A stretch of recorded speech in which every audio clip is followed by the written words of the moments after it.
Bismillahir Rahmanir Rahim. I am Dr Mohibullah Wazir, and the topic is internal ear or inner ear.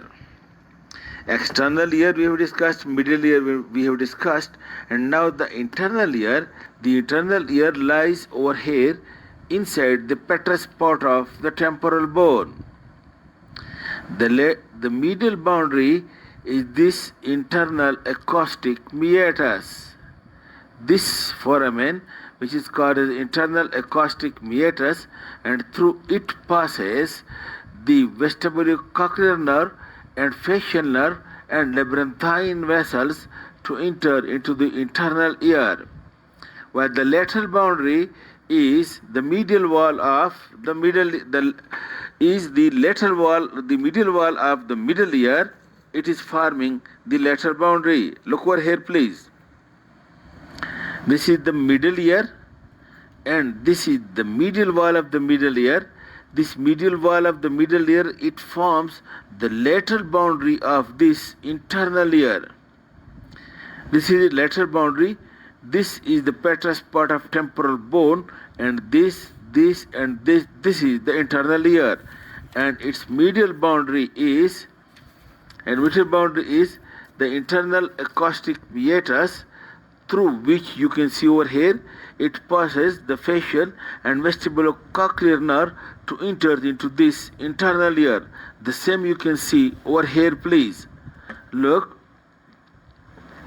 this is the internal acoustic meatus through which passes this facial and vestibulocochlear nerve and labyrinthine vessels to enter into the internal ear, and this is over here the lateral wall of the internal ear and the medial wall of the middle ear, and over here this is the oval window through which the middle ear is being connected to the internal ear. Now note the point that the internal ear consists of a series of curved cavities, interconnected curved cavities made up of bones. Look, this one, and then these ones. These curved cavities made up of bone, this is called as the bony labyrinth or the osseous labyrinth. Osseous or bony labyrinth, and contained inside these bony canals or cavities is there another membranous ducts. Look, let me say this canal, it is being made up of bones. Embedded in it and lying inside it, this another canal which is made up of membrane, and this is called as membranous labyrinth. And the inner surface of the bony labyrinth is being lined by periosteum, and over here inside these canals present inside it is a fluid, clear fluid, which is called as perilymph, while a fluid is also present inside this membranous labyrinth, and that is this one is being called as endolymph.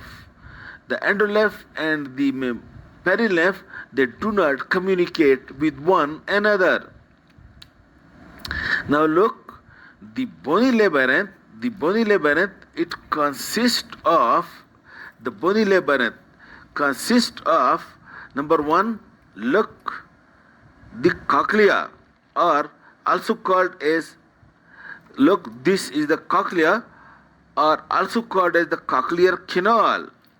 This one, look, this is the cochlea, this, which is actually a curved canals or cavities made up of bones.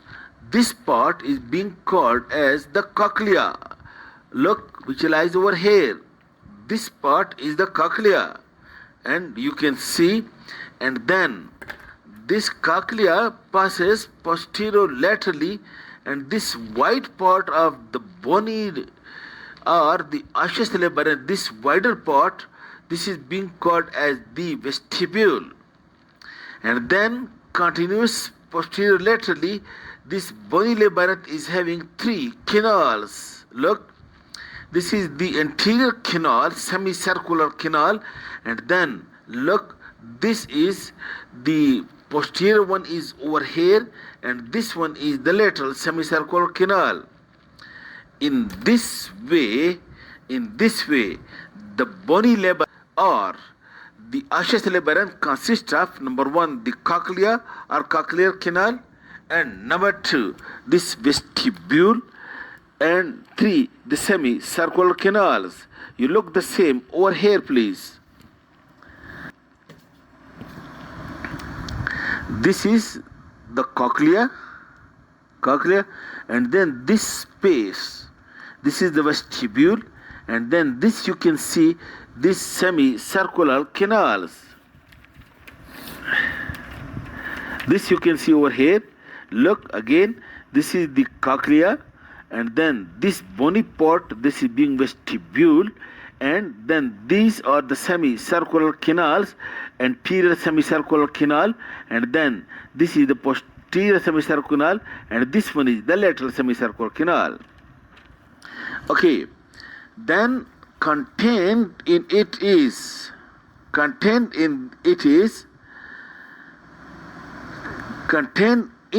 the bony canals, look, give me the rest, please.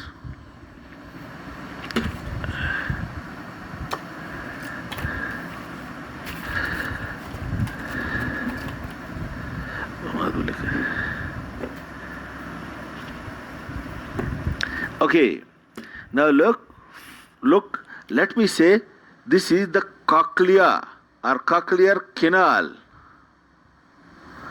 folded upon itself like this. This is one cochlear canal. This is another cochlear canal which contains the clear fluid or perilymph present inside it, within it. Again, there is another canal but smaller in size like that. And this canal is being formed of membrane, not formed of bone. And this is called as membranous labyrinth, and this part of the membranous labyrinth that is contained inside the cochlea, but this tube which is being made up of membrane, this is smaller than that of bony labyrinth, and this is our cochlea, present in the cochlea, it is being called as cochlear duct, and it contains a fluid which is called as endolymph, while the fluid contained over here in the bony labyrinth at the cochlea, that is the perilymph. Then you look over here, please, that then this cochlea leads into this wide space, and this wide space is called as the vestibule, while the membranous labyrinth, it also ultimately leads, look over here, which is the cochlear duct, also leads into this vestibule, and over here this vestibule consists of two sacs, and these sacs are called as, and this sac are being called as utricle and saccule.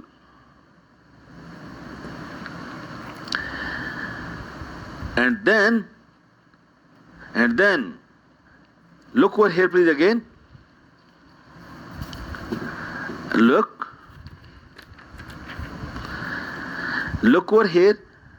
This is the cochlea, and present inside this blue one, that is the cochlear duct which passes over here. This is the vestibule, and the membranous labyrinth over here is having these two sacs. One is the utricle and one is the saccule. And the same membranous labyrinth that enters into the canal, and over here again, if this is the semicircular canal, look, this is one semicircular canal. Present inside it is again a membranous tube, which is also called a semicircular duct. This contains the endolymph and the semicircular contains the perilymph. In this way, the membranous labyrinth also consists of the cochlear duct and then the utricle and saccule and then the semicircular ducts. The cochlea is being concerned with hearing. Note the point. The cochlea is being concerned with hearing, while the utricle and saccule, this is being concerned with static balance. That is, when you are sitting, your balance of the body is maintained, while the semicircular ducts which are present inside a semicircular canal filled with endolymph, that is being concerned with kinetic balance. That is, when you are walking, jumping, running, in this condition the balance of the body is being maintained by the semicircular duct. In this way, the internal ear is an organ of hearing and balance, and out of that the cochlear duct and the cochlea is concerned with hearing. The vestibule and the saccule and the utricle is being concerned to keep the balance while the body is in static condition, while the semicircular canal and semicircular duct having the perilymph and endolymph correspondingly, that is being concerned with kinetic balance, that is with the balance during the movements of the body. This is the first brief description. You please understand this lecture, then it will be very easy to you to understand the next coming lectures, that is the detail of the membranous and the osseous labyrinth. Thank you very much.